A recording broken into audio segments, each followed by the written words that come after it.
ఇప్పుడు 60 ఏళ్ల వయసులో 2 మోకాళ్ళు బాగా అరిగిపోయి, విపరీతమైన మోకాళ్ళ నొప్పులతో బాధపడుతూ, ఇంటి పని, వంట పని చేయలేని వాళ్ళకి, మనం నీ రీప్లేస్‌మెంట్ లేదా మోకాళ్ళ మార్పిడి అనే సర్జరీ రికమెండ్ చేస్తామండి.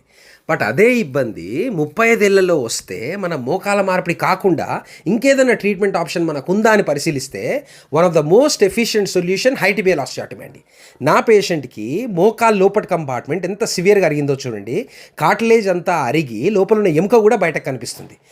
ఇది రీజన్ ఎందుకండి? ఇది వచ్చింది ఎందుకు ప్రాబ్లమ్ అసలు? నీ వేరస్ డిఫార్మిటీ అంటే మోకాలు వంకర ఉండడం వల్ల, మోకాలి అలైన్మెంట్ బాలేనందువల్ల ఒక సైడ్ మోకాలు కంపార్ట్మెంట్ అంతా అరుగుతూ పోతుంది. Same exactly like a car tyre. ఒక కార్ టైర్ అలైన్మెంట్ బాలేకపోతే, వీల్ అలైన్మెంట్ బాలేకపోతే ఒకవైపు టైర్ అంతా అరుగుతూ పోతుంది కదా. సో దాన్ని వీల్ అలైన్మెంట్ ద్వారా ఎట్లయితే సరి చేస్తామో, అలాగే మోకాలి అలైన్మెంట్ మనం హై టిబియల్ ఆస్టియోటమీ ద్వారా సరి చేసుకోగలిగితే మోకాలు యొక్క న్యాచురల్ లైఫ్ పెరుగుతుంది. నీ రీప్లేస్మెంట్ వరకు వెళ్ళాల్సిన అవసరం ఉండదు. గుడ్